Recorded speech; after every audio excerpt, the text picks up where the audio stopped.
my name's Chris. So I talked a little bit about this earlier, but I'm a dad. I've got 6 kids. It's a lot. It's funny because any other group of people, it's a lot. Anybody here from big families? Yeah, there you go. You're like, in here, I go, when I'm at, with coworkers in the secular world, I have 6 kids, and they go, it's funny. It's like I just showed them I was like a Batman, not Batman, because that'd be cool, like a man who is a bat. Does that make sense? It freaks people out, and it's funny because when you have a big family, what you realize is when you have one child, people are like, oh my gosh, he's so cute, and you're horrified. You don't know what to do. That first child is the most terrifying experience in a person's life, right? But when you have one kid, people are like, oh my gosh, so cute. Look for you. And they're really wow. You have 2 kids, they're like, you're done, especially if you have a boy and a girl. If you have a boy and a girl, they're like, you've got your matching set, you're done. And you're like, okay, cool, thank you. Weirdo. What is that? Right? You have 3 kids, they go, oh, you've got your hands full. 4 kids, they start going and they start to say stupid things. Do you know how that happens? I'm like, do you? Don't you have a television? I'm like, TV's not that good. Right? They say stupid things. You have 5 kids, they start to count you in public.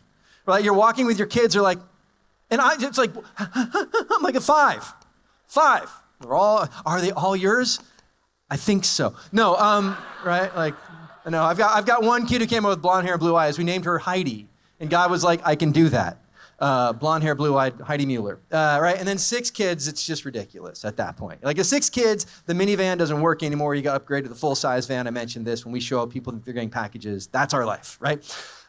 It's funny because you don't think, for those of you from big families, there's parts of this that you don't think about, you don't realize. As a dad of 6 children, the truth, the boots on the ground reality is I changed diapers for 17 years.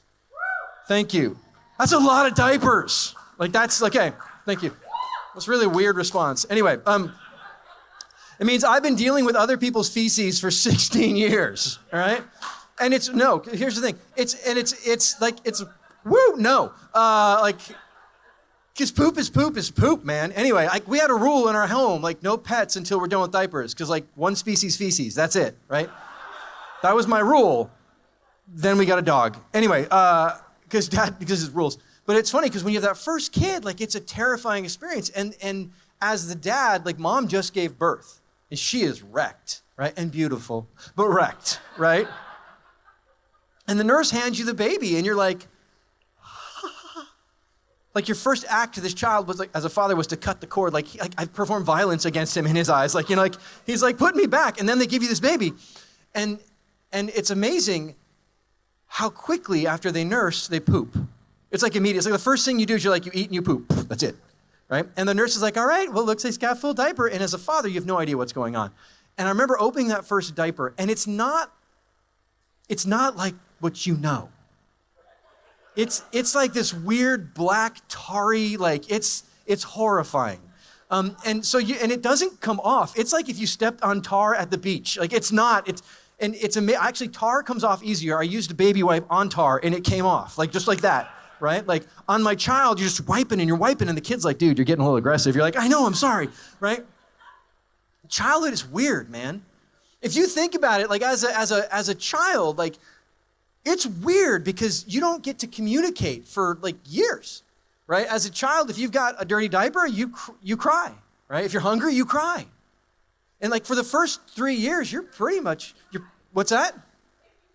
If you hurt, you cry. That's how you communicate, right? And so the first kind of 3 years of your life, you basically rely on somebody else to make sure you're clean, right? And it's kind of a weird thing, right? And I love that because it's such a crazy weird, as a kid, there's very little dignity as an infant. Does that make sense? And part of that you do to yourself. It's the way you eat. It's ridiculous.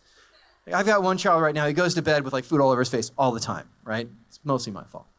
He doesn't on nights when his mom does bedtime. When I do, it's we wash the rest of you the face. It'll be okay, right? It's crazy. There's just no dignity in childhood, right? If you think about a child, they're obedient because it's a survival thing, right? As a 3-year-old, you okay. As a 3-year-old, in theory, you just get in line and go where you need to go. But you may say no, but you have to do what the group is doing. A 3-year-old doesn't get in the van and be I don't think you know the directions, Dad. That's when they're 6. But at 3, they're there. Like there's just this obedience of childhood. And if you think about it, childhood is not a dignified thing, right? Like it's just, there's no dignity in it. And I love it, but it always kind of freaks me out a little bit too, because you think like, Jesus was a baby. What? Like, no, just stop for a second and think about that. Like Jesus was a baby. And not just like he was like a real baby. Like when he didn't like not poop in a diaper. Like he did that. And he like relied on other people to wipe his bottom. Somebody had to wipe God's bottom. It's so undignified. Like if you're thinking like, wow, God's coming to earth, you would think God would come to earth and be like,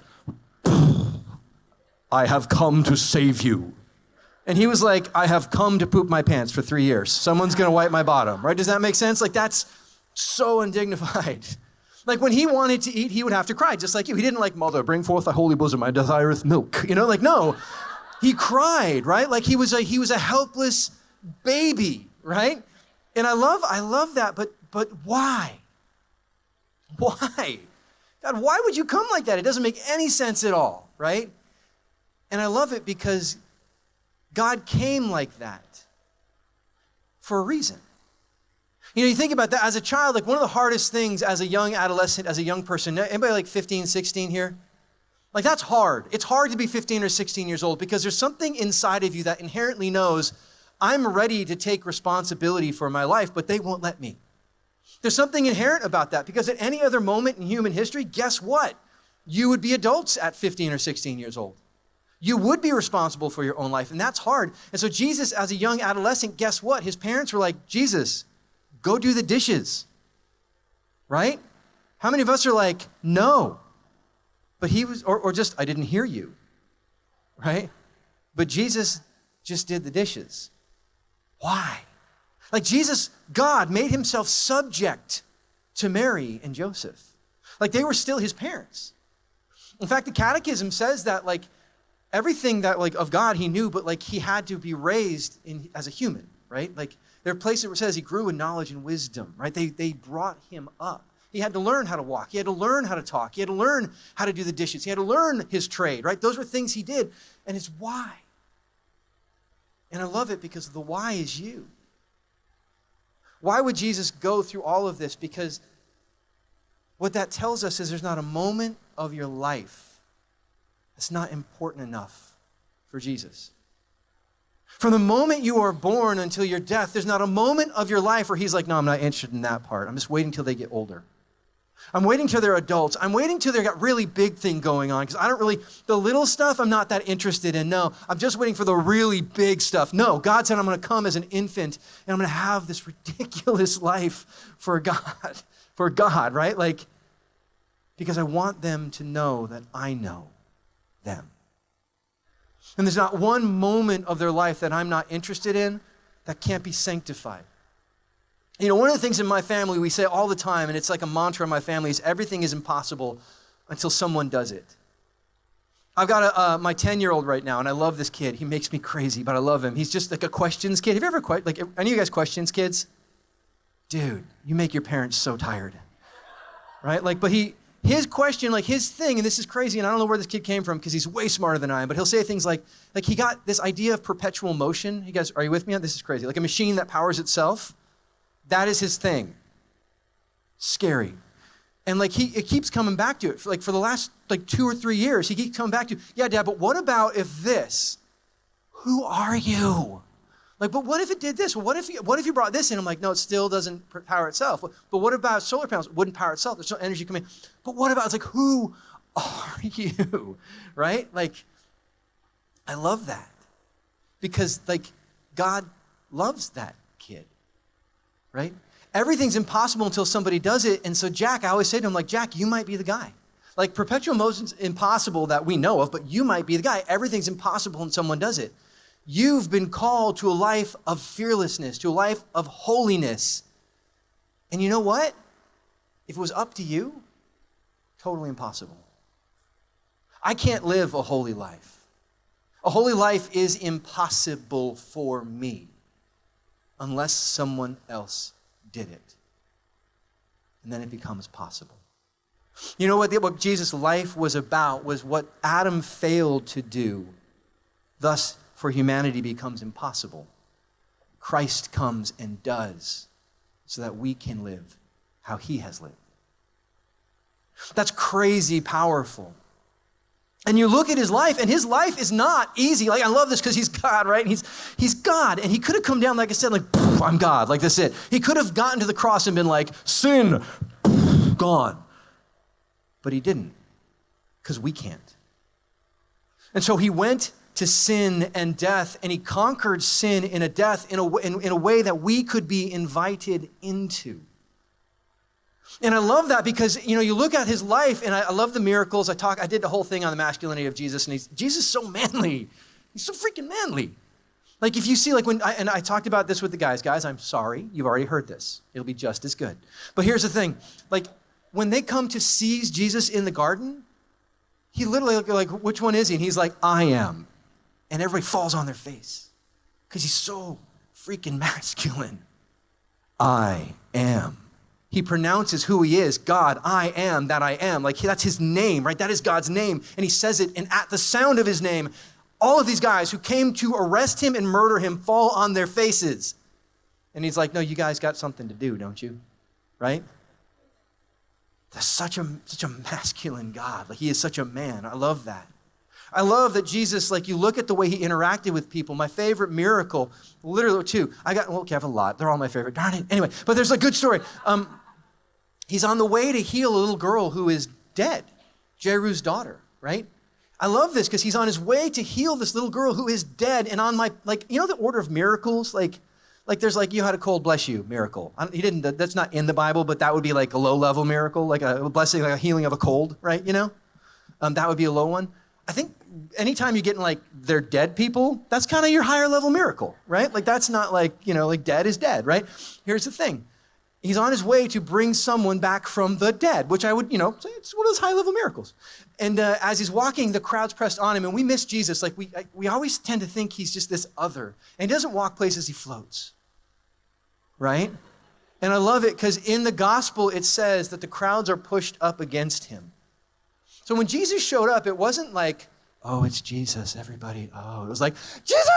Like, they're reaching, they're touching, they're bringing their babies. It's like, I don't know, Justin Bieber. We're going to stick with the theme. Justin Bieber showed up at the mall. Does it make sense? Like a celebrity, like the biggest name. Who's the biggest celebrity right now? I'm so uncool. Like, who's a big band right now? Seriously? No, come on. Are they still big? All right, I'm going to lose you. Okay.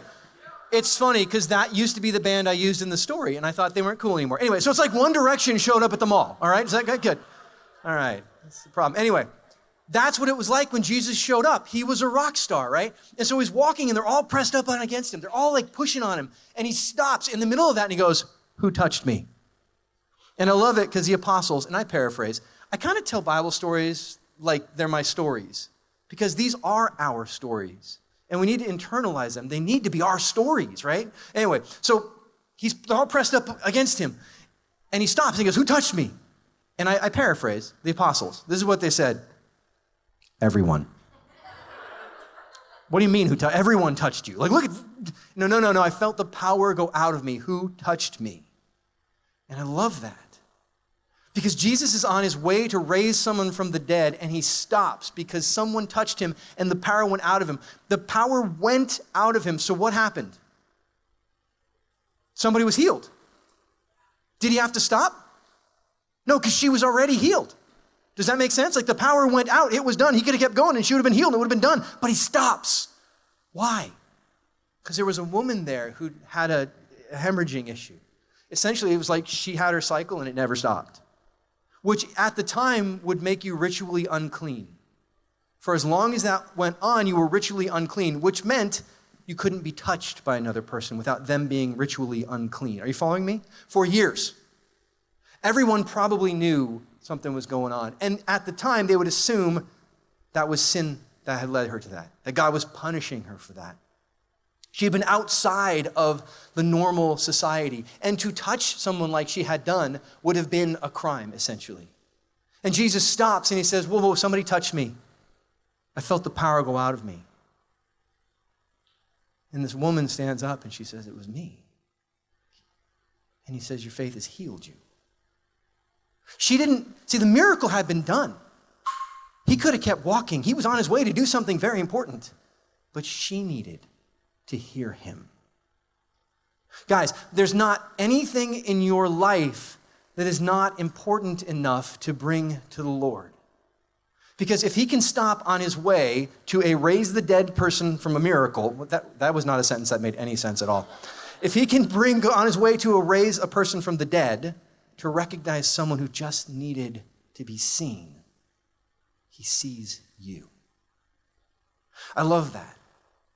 But like our theme is fearless, right? And you get Jesus, he goes his whole life, and I love it because at the Last Supper, he's with the apostles and he knows what's about to go down. He knows that hours from now, his passion is going to begin. He knows that he's getting ready to go to the Garden of Gethsemane where he's going to pray. And if you look at what happens in the Garden of Gethsemane, it's not like Jesus is like, I'm ready. Let's do this, Dad. Right? It's not what happens. He knows what's coming and he's saying, Father, if there's any other way, but your will be done. I'll walk this if this is what I'm walking. Right? Why? He doesn't need to say that. Why is he saying that? Because he's giving us the witness. Everything is impossible until someone else does it.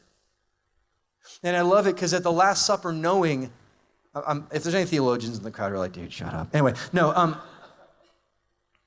at the Last Supper, knowing what's about to happen, he begins to preach to them about the Holy Spirit.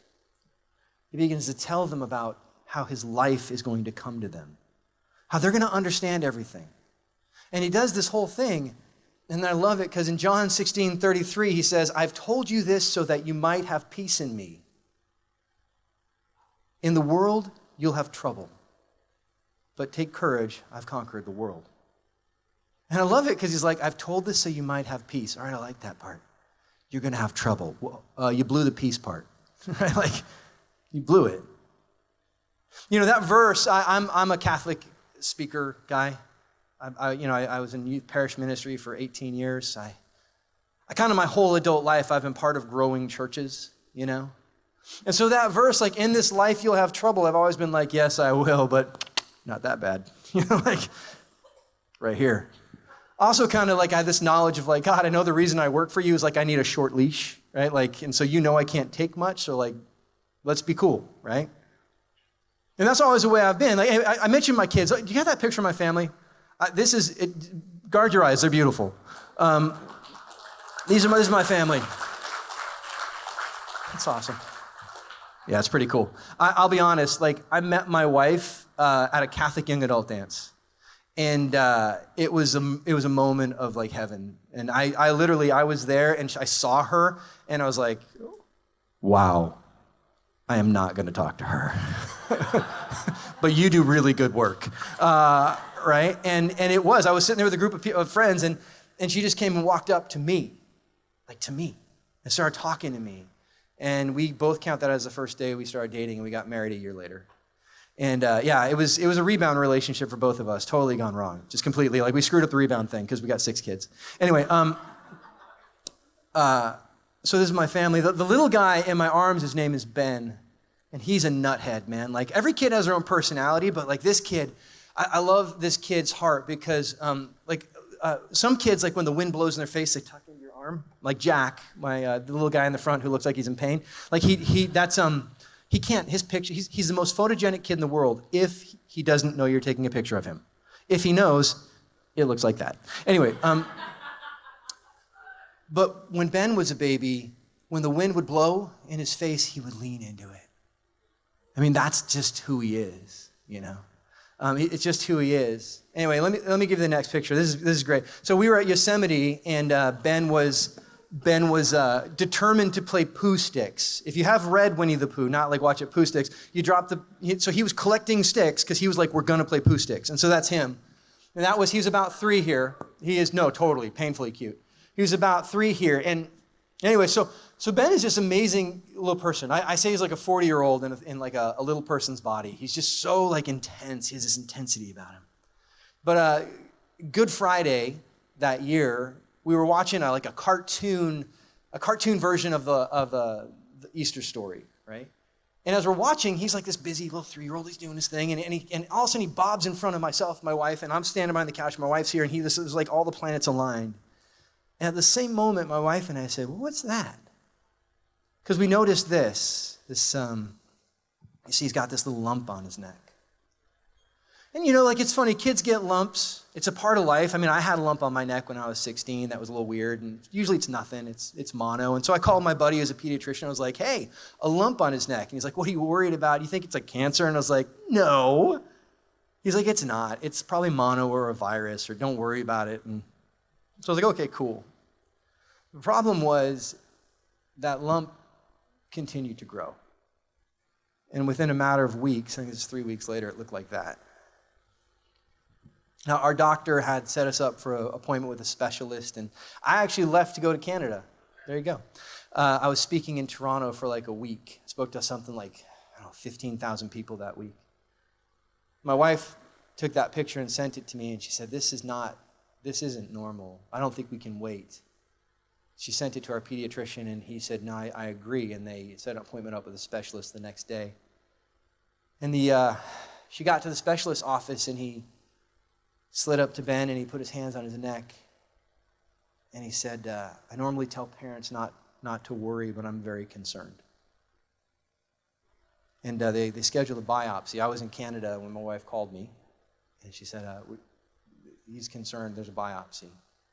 So I came home from my speaking trip, and he had his biopsy.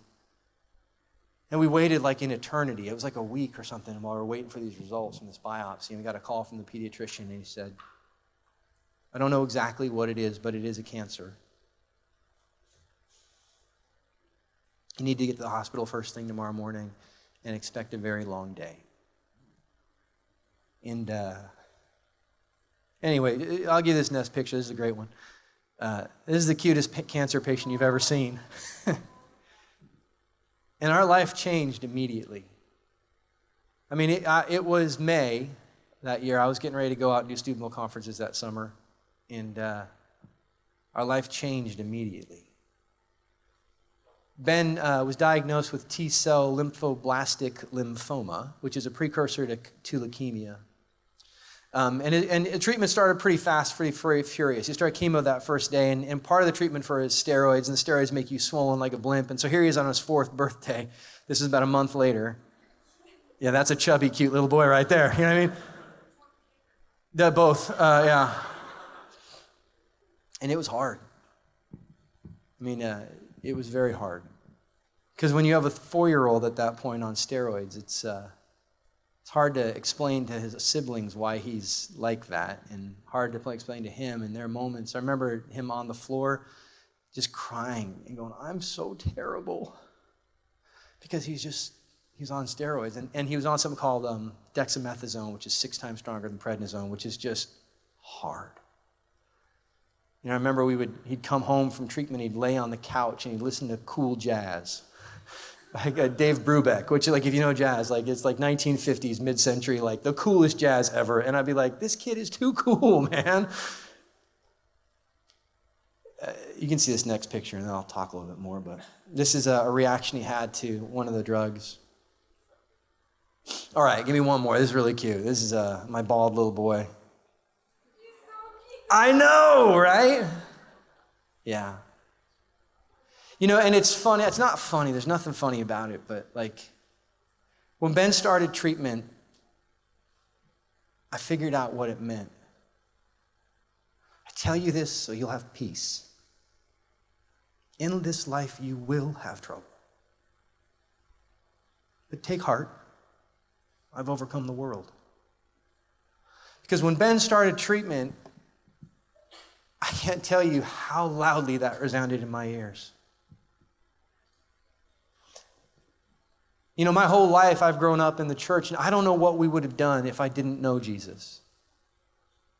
I can't tell you. I mean, the fear was there. The fear is always going to be there. I was fearless. No, I was scared to death. But my confidence was in the Lord. Man, I keep snorting in this microphone. I apologize.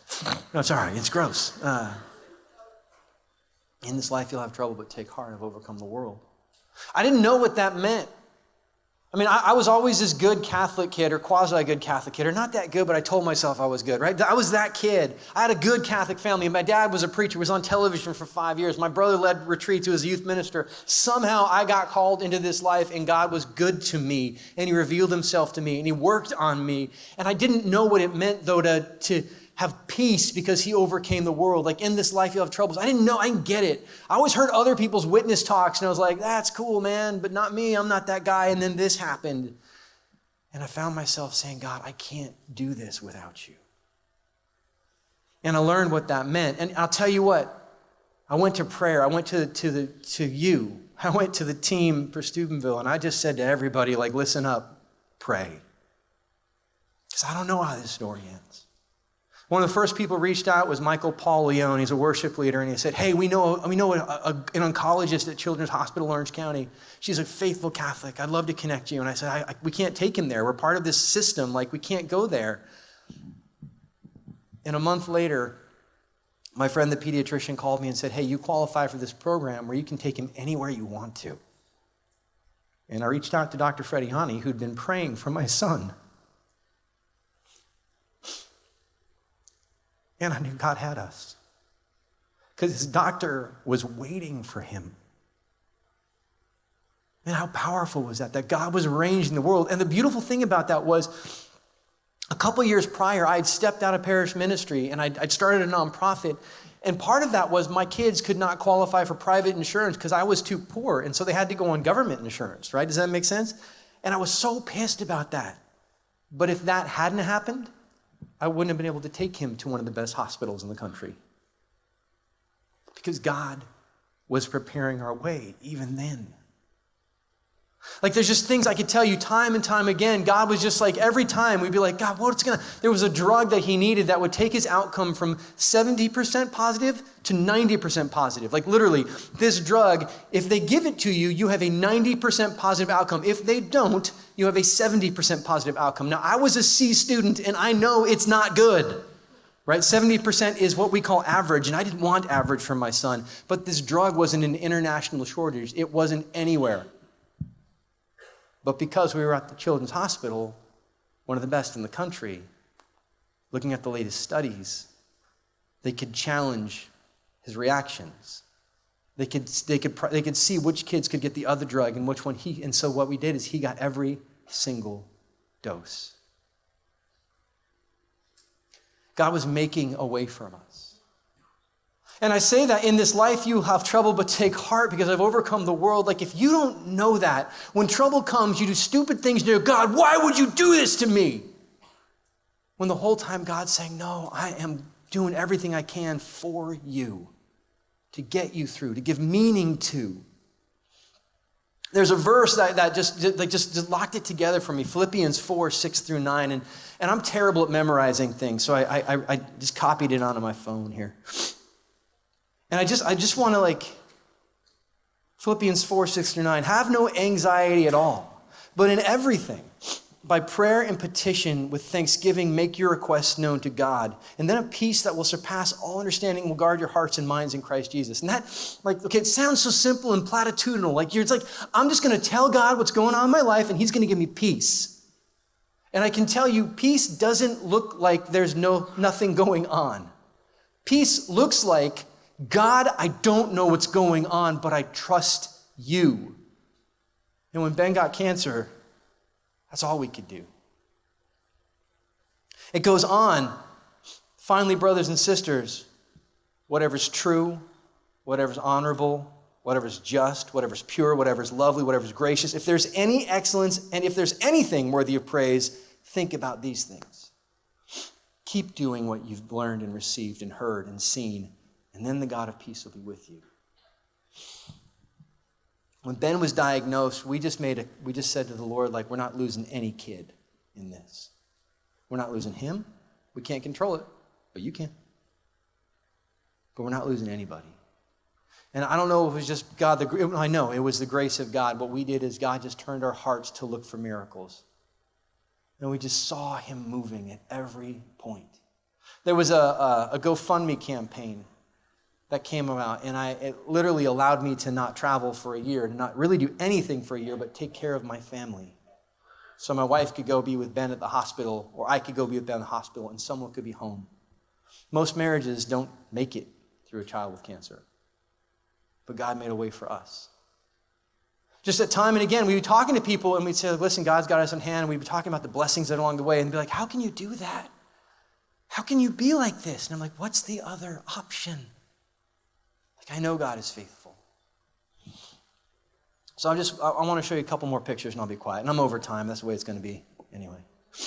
So this is Ben. He got a little skinny with his baldness. So he finished kindergarten this year, and I love it because they all did self-portraits. And I was in the class for open house, and we're looking around like, Ben, where's yours? And he goes, find it. This sly smile. And on the wall, and he looks like this now. Let me show you this. Right? I know, really. But I love it because on the kindergarten wall, you got all these little kid faces and this one bald head. Because it's his story. One last picture.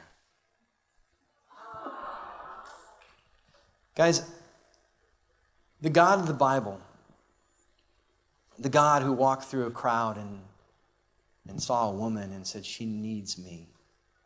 The God who raised people from dead. He's still moving. And that peace that surpasses all understanding, he's still bringing. And I know the world's full of stuff. I got stuff. You know, the thing is, Ben's done with the chemo part of treatment, but he's not done with treatment. And like right now, he's got a little lump on his neck. And we're watching it. And we think it's just a virus thing. But I don't know how the story ends. And I'd be lying if I said I'm not scared about that. I am scared about that. But if you ask him, he says, I beat it once, I can beat it again. That I have now he's a 6-year-old, but like who has such confidence, who came through it with such that the miracles have been there along the way. I don't know what you're facing. I don't know what you wake up to every morning. I don't know what thing keeps you up at night, but I do know him. And I know how he's carried me. I know he's carried my son. I know that there's not anything, whether it's cancer or your boyfriend, I know there's not anything that he's too busy for. There's not anything that he's going to say, don't bring that to me. Because he came as a baby who pooped himself all the way to the cross so you would know there's not a moment of your life that's not important to him. So we're going to enter a little time of prayer. And I'm just going to invite you, like as we pray, like I picked this song specifically because I remember in my kitchen one day when Ben was at the hospital with my wife, and I was just making breakfast for my kids, and we were listening to worship music, and this just came on, and as I was sitting there, I was singing along with it, and God just broke my heart. And I found myself standing as they're eating like Captain Crunch or something. And you don't have to kneel, you can stand or sit. And I found, we're not going to adoration just yet, guys. Just stop passing out the kneelers. We're good, just hold on. I found myself there in the kitchen with this song, just with my heart crushed by the Lord in his faithfulness. And so as we sing this song, I just invite you, whatever would cause you fear, whatever would cause you doubt, whatever would cause you anxiety, whatever's just, whatever, that you invite God to just be who he is, the same God that you'll find in Scripture, the same God who is and was and always will be. I just invite you to bring it all to him tonight. So we're just going to enter into a little time of worship.